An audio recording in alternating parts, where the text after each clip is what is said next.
What's going on, everybody? Welcome back to another episode of the Bolt Standard Podcast. We got your host here, Justin Harley, Dylan Martin. Dylan, what's going on, man? We had a big win last week, man. Overtime thriller, the unction, Whew. Tony, Jeff closing us out. Great play by Cam Hart. What's up, man? How you feeling, man? Any I know we didn't get to a recap last week. Any thoughts on the game last week? And nothing makes you feel better during your work week than getting that Monday night win and then cruising in on a Tuesday and then just, especially the way we won and it being an ESPN game, so all the media was on watching it, and have people have a lot to say. Five Prime over in time. prime time. And just all the narrative and all the talk was just about like how tough Justin Herbert was. Chargers finding a way to win. How bad our defense made Jalen Hurts look like obviously there was flaws in our game, but like just the way that people finally got to see like, whoa, this is what Justin Herbert's been winning with this entire year. And now you add the fact that he was doing what he doing with a broken hand to get that win. Yeah, so to me, I really felt good seeing all of that stuff online, all that type of discourse that was being talked about because that stuff Herbert's been dealing with all year, other than minus the broken hand aspect of it. Mhm. And then for people to really see it and be like, whoa, he's winning games like this, he's competing like this, this is what he's working with. Yeah, that's what he's doing. And he's been doing it and had great numbers most of the time. Last week, not as much, but hey, the one number that matters is the win, and that's what we got. Absolutely, man. I mean, there's so many I was watching the first things first because whenever there's a Chargers or a Chiefs game, I can't wait to get the new episode of that because I just love hearing what Nick Wright got to say. I love getting Danny Parkins on there, because those guys are always going back and forth Chargers Chiefs stuff. So I love just listening to them because they're just funny. Yeah. And obviously they got a long history of relationship, but everybody's always talking about, hey, Herbert, gaudy numbers. Oh, look, yeah, he's the last 5 years, he's first in this, first in that, first in this, first in that, which I love. I love all those numbers. But I also see the clutchness. I also see the ability to win games, to get us in the spot late in games. But a lot of times, what happens is Herbert leads a game winning drive, and the defense lets us down. And we've seen that time after time. But you look at this game, no gaudy numbers, but you look at winning plays. Not having a receiver open, pocket breaking down or collapsing immediately, shrugging off defenders, running for 15 yards. Like he's making winning plays. So like regardless of the gaudy stats, like it doesn't matter. Either way, he's getting it done. It's either he's Yeah. having a game that has the gaudy numbers, or he doesn't have the gaudy numbers. It's a grinded, gritty game, but he's making the winning plays, putting us in the position to win. And if you get in field goal range, I mean, I can't even tell you what our actual field goal range is because Dicker is just so good.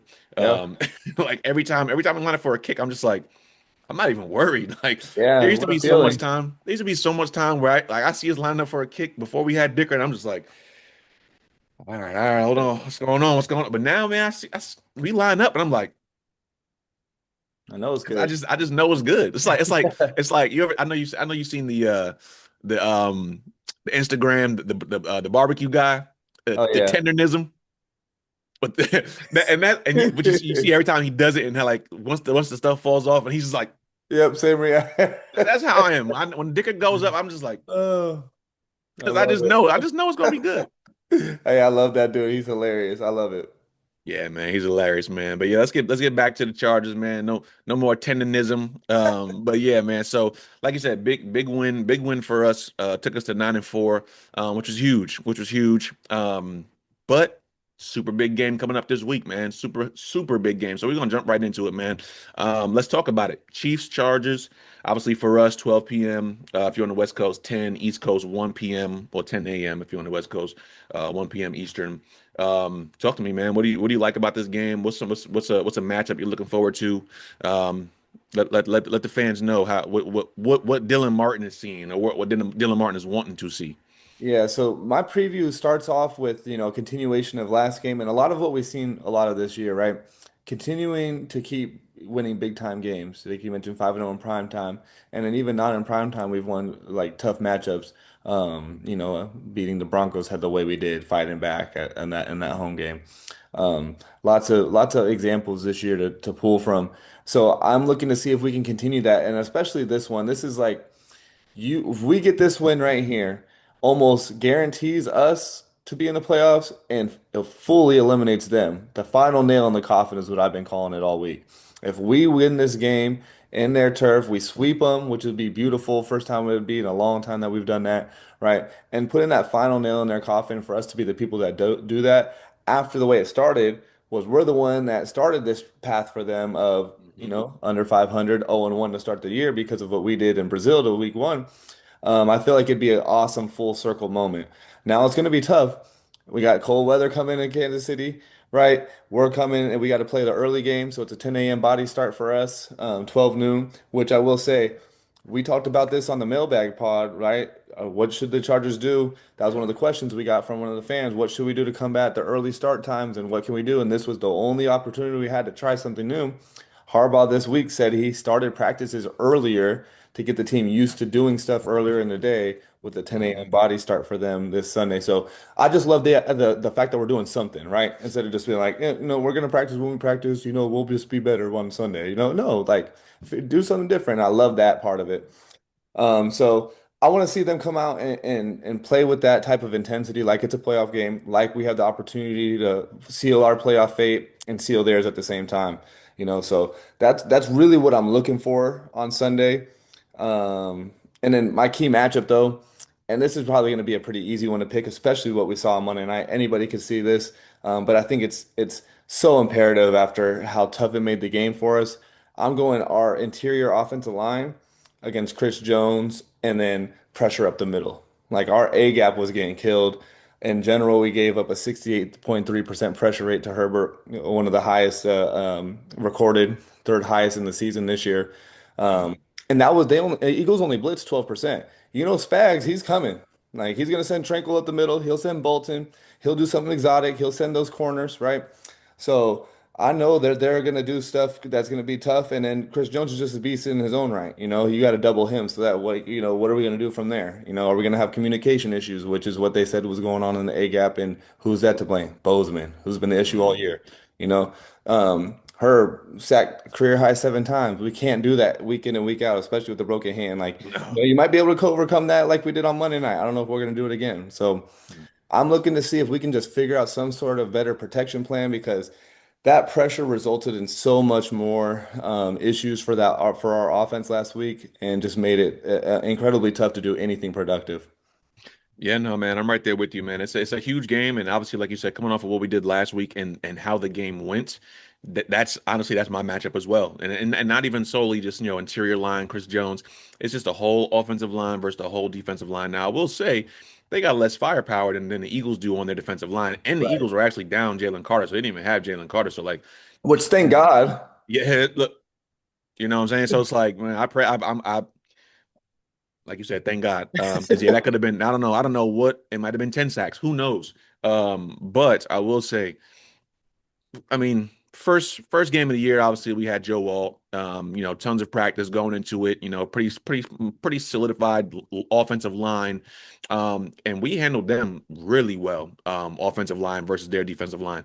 But obviously, as the season goes on, attrition sets in. You got injuries happening. Don't have Joe Walt, so it's going to look different. It is going to look different. I'm sure Spags is like you said, going to be drawing up some different exotic type blitzes, showing seven, maybe only rushing three, but confusing our guys because the lack of communication, or let me not even say lack of communication with Bose, but it's just like incorrect communication. We saw it in the Right. Washington Commanders game where Herbert said, "Hey, he IDs the mic," and then Bozeman switches it, and it's the wrong call, and then just Yeah. literally straight shot sack to Herbert. So yeah, I don't know what it is. I would have loved to seen a position like something just change with that. I mean, even just giving Andre James, maybe he's just not good, but I mean, I don't know. I mean, how much worse can it get? But At uh, this point, it's got to be like there's nothing more that Bozeman can do that's gonna make Andre on the flip feel like you can't play worse. You know what I mean? So it's like, no. unfortunately, I feel like we're stuck with not seeing Andre, but it's like why not? Because with what we see out there, it can't get worse. Give it a try, and if it is, then No. okay, go back. But like I can't see like Bozeman got to have something. He got like a pic on his phone of Ortiz's wife or something. Like he got some stashed for some ammo because ain't no way he hasn't lost his job yet, or at least something. Like everybody else has been switched up and then not him. And plus, I seen something on Twitter too, like, man, it'd always be the worst player that never get injured on your team. Bozeman ain't missed a That snap boy all durable. That boy durable. I tell you that. ain't missed a snap all Oh man. year. Yeah, man, that boy is durable, man. So, I appreciate him for that, man. Definitely. I know you got that Iron Man patch that Harbaugh got all those different patches and stuff he be giving people. So I'm sure he got the Iron Man patch. But yeah, man, like I said, that's my matchup as well. Offensive line versus their defensive line. And I'm just interested in seeing Herbert play another game where under constant duress. But make winning plays, scramble when needed, get rid of the football. Like that's one thing that Herbert has never done well to me Yeah. is get rid of the football and like live to see another down. He's a person that like he's just the ultimate competitor. He don't want to throw the ball away. He thinks that, oh, I got one guy on me. No, I can get him off me. But then that one guy turns to three and he's getting bent backwards. Like, dude, you got to get rid of the football, man. Get rid of the football. So I'm just looking forward to seeing our O line versus their defensive line, and then Herbert making some smarter decisions because I don't think we're gonna get five turnovers, versus No. the Chiefs like we did the Eagles. So we're gonna need to do things a little bit differently. So that's I'm right there with you. I don't think there's any other matchup where I'm looking at O line versus D line. This is gonna be a trench warfare. That's what it's Yeah. gonna be. Again, right? And that's what I had last week. And I think we did a solid job of handling that, at least defensively, and making an Mhm. impact. And I think that same thing can happen this time because we're talking about our O line and the issues we have. They're having a 10 in Kansas City right now, too. Trey Yeah, Smith got dinged out for the game. I thought he might practice. I thought he might be good because he practiced fully on their first day on, what was I that, saw Wednesday? that. I And thought I'm he was like, back. okay, he's coming back. And then McDuffie's active, questionable. He was limited all week, so he'll play. Yeah, Unless something crazy on Sunday, he wakes up just not feeling good, which, hey, things happen. That'd be it's cool. cold, man. So you never know. Yeah, you don't want that knee to act up in the cold, bro. Like I got Hmm bad knees sometimes too. But Trey Smith being out, both tackles being out, so they're on their third string. And yeah, he played decent last on Sunday Night Football last week. Yeah, Pole, but I don't see that holding up again. And our D line's been active, getting pressure. yeah. And then their right tackle, they're on their second string right tackle, so they'll be on backup right guard, backup right tackle, third string left tackle. And then the left guard is nothing special already. So No. the same issues we have, they have. So I mean, and we saw how Mahomes looked last week. Yeah, granted, Texans best defense in the league, but we're Yeah. no slouch either. And we saw what we did to an Eagles team that had better O-line play than what Casey's going to be showing. Exactly. So no, definitely looking forward to the trenches, seeing who comes out on top. But yeah, like you said, man, let's stick that nail in the coffin, man. We started it off, turned them 0-1. They 6-7 right now. But let's turn this. Let's make them go 6-8. Yep. But let's get it, man. Let's get into a little fun, man. Let's go to. I mean, this is my favorite segment. I think it's a lot of people's favorite segment. Let's talk about a little bit of betting, man. So talk to me, man. We're gonna start off with you, man. What's your bolt the door lock of the week for week 15? We segued perfectly from what we were just talking about. My lock of the week is Thule to record one plus sack. So get one on the board plus 108. I love those odds. And so I'm locking in Thule. That's on DraftKings, by the way, that line at plus 108. So that's plus money for him to get in the backfield. He didn't get one last week, so I feel like he's kind of due. He's got 10 on the year, constantly generating pressure. Hmm We're going to be coming after him. We got that four-man pressure package with him, Owe, Mac on there, and then either like Tart or hmm John Hand. So I think we got a lot of options there, and I think he's going to get home this week. Yeah, man, leading us in sacks, leading us in pressures, man. He like I said a couple pods ago, man. To me, he looked like Khalil Mack out there, man. Like he's a full package edge rusher. Like he does everything, bro. Like he rushes the passer really well, but he's also super stout in the run game too. And that's Khalil Mack, man. Khalil Mack's been that his whole career. So Yep. really, really, really valuable having Mack over there for Tuli to kind of learn from. So no, I love that. My bolt the door lock of the week. I haven't done one of these all year, but I'm taking us and I'm loving what you pointed out before we started, but plus six. Ooh. Taking our spread. So plus six at DraftKings. FanDuel's plus 5.5. Step that up, FanDuel. Come on, give us that extra point. Extra half a point, sorry. Yep. But yeah, I'm taking that plus 5.5. Kansas City's offense has not shown that they've had the ability to really move the football. Even when they get down close to red zone scoring, they're not doing well scoring the football. And you look at our defense. I mean, our defense is a bend don't break type of defense. So I do see us potentially giving up some yardage here and there, but that's what we do. But we clamp down when it gets into the red zone. We don't allow teams to score. We allow them to kick field goals, Yep. and we keep the game close. So I love that they're giving us that huge spread on the road. I did think that we would be underdogs on the road in Yeah. Kansas City. Yeah. but 6 points, I mean, that's a lot of points, man. So I'm taking the points. And I mean, I'm going money line too. But yeah, that's my bolt the door lock of the week, man. +6. Lock it in. And the crazy thing is, it's gone up. It started at plus 4.5 or 4.5. So we were plus Yeah. 4.5 to start the week. And to see it creep up to six, like once you get to six, that's like almost teetering. In NFL terms, that's like teetering like, okay, this is a heavy favorite. You know what I mean? Like that's we're almost at a Hmm. touchdown at that point. And you know they don't like to give up that half point on the books because that's a wash now if people get it, or Yep. it's easier to buy that extra half point on the other side if we want to change Hmm. that line. So a lot of money's got to be coming in on KC because they got the same feeling. But you know, a lot of people thought Eagles was going to handle business last week too, and they were favorites on, and we were at home. So. Yep. You know, I like that. Last time, I think it was I call money line the last time, so I hope you know you hit for that bolt the door lock with taking the Chargers. Yes, sir. Yes, sir. We got to do it. We got to kind of, no, I don't want to say redeem ourselves. I mean, nobody's perfect on their picks ever. But we got some room to make up. Hey, Um, I did have the over right, and it you was did. 41, You and did. if they would have scored, it would have hit the lock. But like, I'd rather I us know. win. Yeah, we needed that. We needed that. So let's talk into the next one. Favorite over under. I I'm not gonna lie. We might have the same player here because sometimes I'll be thinking like, man, what's Dylan gonna do? Um, so I'm gonna see if we match here, but you go first. I'm taking one of the best players I've ever seen with my own two eyes, Justin Herbert over 199.5 pass yards. That's a low number. I know he didn't look good last week, but you gotta look at all the factors that happened, right? I think he was at 152 to finish the game.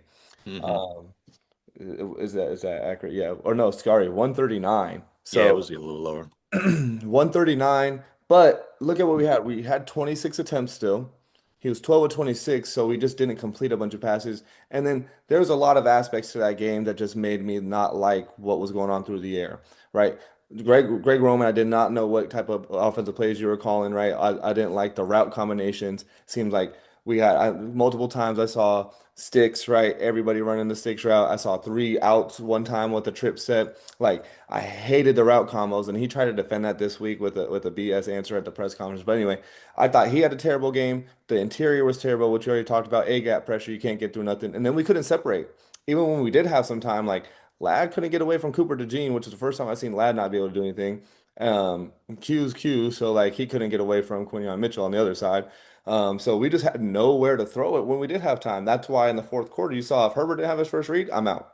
And so that's why he was scrambling so much. But I don't think that that's going to be the same case this week. And also, I think that's just such a low line. I don't think Herbert's going to have back-to-back bad weeks. You know, he's had another week to throw with that hand, get more comfortability with it. And I think that line's also low because of the weather, but I think that's kind of overhyped. I think you can still throw the ball in cold weather. So I'm Yeah. confident he'll get 200 yards, and that's what the line's at on DraftKings right now, 199.5, sitting at minus 112. So I'm taking that as my favorite over under. I'm believing in my guy 10. I was in attendance for his best career game. I will be there this weekend. We will be there this weekend. So I feel like, I could bring some of that good mojo with me. The Bolt Standard will be in attendance. We will be at Arrowhead. Spoiler, spoiler. We was Yeah, gonna my bad. Didn't mean to spoil that. nah. I'm just playing. But we're gonna be there, man. So both Standard and Arrowhead, man, we're gonna be in attendance to put this nail in the coffin, man. So super excited to be there. But yeah, no, I like that, man. I like that over. Like you said, you gotta take the full situation, everything that was happening in that game, and see why did he only throw for 137 yards? Well, look at everything that was going on. Like this is why. Yeah. Chiefs don't have secondary. Like, I mean, I'm not gonna. I mean, Eagles secondary to me, it's not scary, but they do got some young corners that can play, like Quinyon, Cooper, like they could play. And they're Yeah. actually really good. And then obviously you couple on top of that the pressure. I mean, it's hard. It's hard, especially when your first read is not, getting open. So no, I like that a lot. We actually don't have the same player. I'm going Hampton over rushing and receiving. His line is at 60.5, rushing and receiving. I think last week, um, he was right under that number, 60 and a half. I don't know exactly what it was. I'll pull it up here in a second, but he wasn't far off from that. And it was like a true 50-50 split last week, him and Vidal. So I do still see Vidal getting work, but I think as the weeks go on, I don't care how good Vidal is. the work is going to shift in Hampton's favor. He was drafted in the first round for a Yeah. reason. And I love what Vidal is bringing us. I mean, he looks really good out there. Even in pass pro, he looks pretty good. Now I will say those Eagles linebackers, they're a little bit different coming through that A gap. Like they blew up Hampton, blew up Vidal, like and Kobe Dean wasn't playing. No, not at all. No, he wasn't. I like this line because I think the work is going to shift back more towards Hampton in his favor. I think Chiefs runs defense has not been what it has been. Yeah. And I also think that Herbert, I mean, what's going to be the easiest and quickest way to get the ball out of his hand? Whether it's to the flat to the running back or, a quick little 3, 5 yard hitch route, right over in front of the, defensive line. So I think he's going to have a lot of opportunities to get the ball in Hampton's hands out in space. And I think it's going to be hard for those guys to really bring him down because Hampton's a big guy. He's fast, and people don't think that he's shifty, but he don't do all the extra juke and spin this, but he knows No. he has the footwork to make people miss. Yeah. So that's the thing that I really like about him. It's not a lot of wasted steps and movement. So I love his over. That's at -114. So loving that. You said it's 60 and a half combined for 60.5 combined rushing he and had receiving. 56 rushing on the ground yesterday or last week, excuse me, and then 11 in the air. So 67 last week. Yeah. So You he was know, over actually. 67. Yeah, yeah. And with the receiving touchdown. So like you said, he's an option out of the backfield. Really good hands. He showed that against New York before he got injured. Really good Yeah. hands out of the backfield and that receiving touchdown to start the game last week. So Yeah, man. good Love call. loving Hampton. Loving Hampton, man. Talk about it, man. Favorite anytime. What you got? 8, Hampton plus 160. Hey. Lock it in. I think he's going to run one in this week. We talked about it, a catch out of the backfield just a minute ago. Great segue again. You're like teeing me up today. But Uh-huh. I got Hampton coming out of coming into the end zone out of the backfield this time, rushing Mhm. touchdown. Plus 160. Cold weather game. People are going to think we're going to hand the ball off, but I think we will regardless. That's just the type of team we are. We like to give the carries, and I think Hampton's going to be that goal line guy over Vidal if we're there. So I feel good about him getting into the end zone. So plus 160, I'm taking it. That was my second favorite anytime. But I'm going with someone. So he scored 2 weeks ago in a pretty soft matchup. But before that, he hasn't scored in a long time, and he was actually scoring pretty regular for us. I'm going to QJ.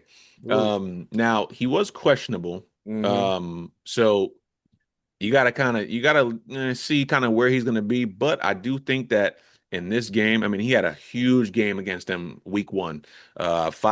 Five catches on 7 targets, 79 yards, 2 touchdowns. I think that he's still gonna be a factor. I think that we're gonna need to get the ball out quickly. I think that we need to incorporate more of that quick game, screens, all that stuff. And I think he has a lot of opportunities to end up just doing some impactful stuff, especially in the red zone. That's one thing that I don't think we do enough of is making sure that we're doing some quick stuff in the red zone because a lot of our stuff in the red zone is either handoffs. A lot of it is like like what you were saying. Roman is trying to, and I don't know if he's trying to do too much. Um, Although it doesn't seem like it because it's hitch routes. It's 3 guys doing an out route, but I don't know if he's trying to like confuse people or think he's gonna Right. confuse someone by his route concepts, but it's not working. So like just get the ball out, get it out quick, get it in these playmakers' hands. You got Lad out there who's super shifty. You got QJ who's I mean, the numbers don't show it right now, but he's probably one of the best yak receivers in the league. I mean, you saw what he did in college. I mean, and even when he gets the ball in his hands, you see him. Now, I did say to you last week, he's a little too east and west for me sometimes because it's like, bro, how many times are you going to get stopped right before the freaking Did it, first down? Just did it go again last forward. week. Yep. Just go forward, man. So yeah, man. No, but I love QJ, man. I got him, and his anytime is juicy, man. It's plus 320. 320. So I'll be honest. It is my favorite anytime. But if I'm doing any type of parlays, I'm not putting it in a parlay. I'll just put that separate because it's plus 320. The odds are good enough. So I'll just put some money on that separately. But yeah, no, I think QJ kind of gets back to having a little bit more of a prominent role in his offense, knowing that we got to get that ball out quick. We can't keep holding that ball and wait for our good route runners to separate.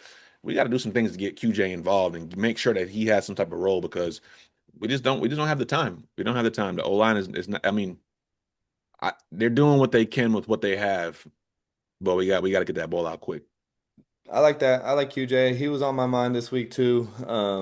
Even before he was questionable, I think he'll still be okay to go. It popped up today, so it's a late one. So something in practice Yeah. happened. From the reports that I saw, I was really tempted to throw Lad on there, But I think where you're going is right because I think at the end of the day, I think teams know if we take away Lad, we make it tough on 10, right? And so Justin's also shown he's not opposed to throwing it to QJ even with being, a little bit covered. Mhm. So and then Keenan, he's just not out there as much anymore to, really rely on him No. for any time. OG's kind of slowed down. I think they key on him as well in those red zone Yeah. situations. So, I like it. If he gets one through the air, it could easily be cute because he could sneak over and be that guy because he's still the forgotten guy. We thought it would tail off and it really hasn't. He's the guy that, can sneak by coverages because they're just, so keyed in on a lot of other guys. No, man. Like I said, that's my favorite anytime touchdown. I'm really liking our picks this week, though, man. I feel like there's something where, like I said, the last couple of weeks, we've been kind of hit or miss. But for some reason, man, I think these divisional matchups bring out the best in these kind of players. So I think there's gonna be some real good stuff happening this week, man. But talk to us, man. Let's wrap up here. Let's kind of go into, our predictions. So the total set at 41 and a half. What are you seeing for us prediction for this week? Man, so my game prediction this week, um, a lot of people, especially with that line movement, we talk about how we're +6 underdog. I just don't think people are giving us that credit still. And I know it's hard to come back and fight back after a tough game Monday night. I'm taking us to win, honestly. I think we're going to go in there and we know the task that's at hand. And I think too many people are still set on this mindset. And it's really just, especially when you look at the books, but even some media is like, the Chiefs are going to be the Chiefs, so they're going to turn it on. But like they still haven't in a lot of circumstances, and they've shown you kind of who they are. Yep. Um, And then a lot of their guys, like I know it's a totally different game than week one, so I'm really not even taking week one into account. Like we're a totally Mhm. different team, they're a totally different team. Yep. Highlighted all the injuries, and it's December football in Kansas City. It's going to be a battle. They're fighting for their lives, but you can't act like we're not either. Like we know any slip up from us, we don't have a tough road after or an easy road after them. We got a tough road. We still got to go to Dallas. We got Houston at home, and then we got Denver. So. And Yep. honestly, the division is still in our sights because if Denver slips up against Green Bay this weekend and we win, that sets us up to take the division in the last week as long as we keep holding pace. So Yep. I'm going 23-20 Chargers. I think Dicker gets us one at the end or near the end to put us ahead, and the defense stops Mahomes from going the length of the field to tie it up or do something against us, similar to what's kind of been the MO in past years. So. I'm taking us to win 23-20 this weekend in Kansas City. No, I love what you said, man, pointing out the fact that, and I think that's why, I mean, I won't say I think that's why, but I feel like that's a good understanding of why that spread is moving the way it is. Because everyone's expecting the Chiefs to be the Chiefs of, last year, the years before. It's like, I get it. They are the Chiefs, but they have not been playing well. So at some point, you got to take it for face value. And I think Yep. that's why that spread went from +4.5 to now we're at +6 on DraftKings. So I think that line movement to me is just like people. I think people are putting their faith in a team that has been doing this for 10 years. You know what I'm saying? Oh, for So sure. so I see it. I'm not mad at it, but like I said, I'm hammering that 5.5, that +6. I got us right there at a 3-point spread as well. I honestly have us going under the over though. I Okay. have us at 20 to 17. Okay. So I think that this game, and it's kind of like last week too. I mean, it was what, 22-19. I mean, it's a game where I feel like there's gonna be a lot of field goals. I Yeah. feel like Dicker's going to have a big game again because I just see two defenses that they're pretty good. They don't really let up in the red zone as much. So you're going to have teams that's going to have a tough time scoring, and then where both teams are already having a tough time scoring. Um, Another point here: these teams, I believe the Chiefs, and I just had it up, scoring defense. If you look at the top 10 teams in scoring defense, obviously we're both in there. So we're actually tied with the Eagles at 10, but the Chiefs are at 7. So they're letting up 19.4 points a game, and we're letting up 20.8 points a game. So these are teams that don't let up a lot of points. Like I said, yardage wise, they will give up a little bit of big plays every now and then. Chargers like to keep, umbrella on top of things, Yep. keep everything in front. They let you march down the field, but they hold you to 3. They don't let you get in the end zone often. So that's why I think it's going to be an under as opposed to last week. I liked your call on that over because I just felt like there was some big playability from both teams. But now we didn't see. Well, actually we had a big play first, like the first drive with Kamani 60-yard catch and run. But then you seen a big play from Barkley. So I think that there was a little bit more big play factors in last week. I don't see that in this game. I think that it Right. is going to be a lot of more methodical, moving down the field. Okay, good defense. Let's just settle for three. We're not going to try to throw here. No, let's just settle for three.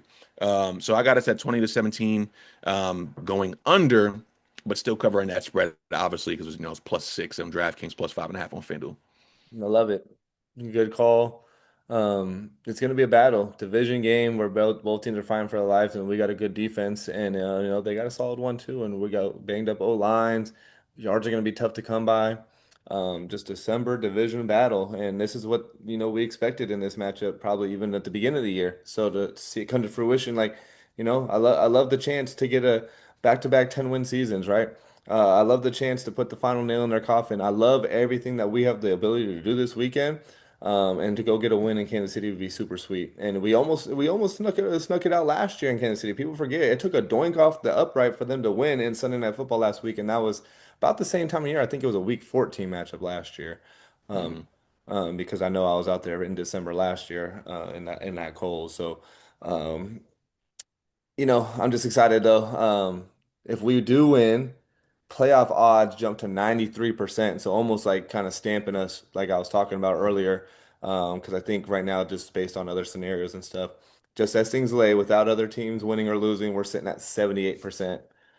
So, getting this win would kind of, really solidify our chances of being in there, regardless of what happens the last 3 weeks. But, I also don't think we go 0-3 to finish either.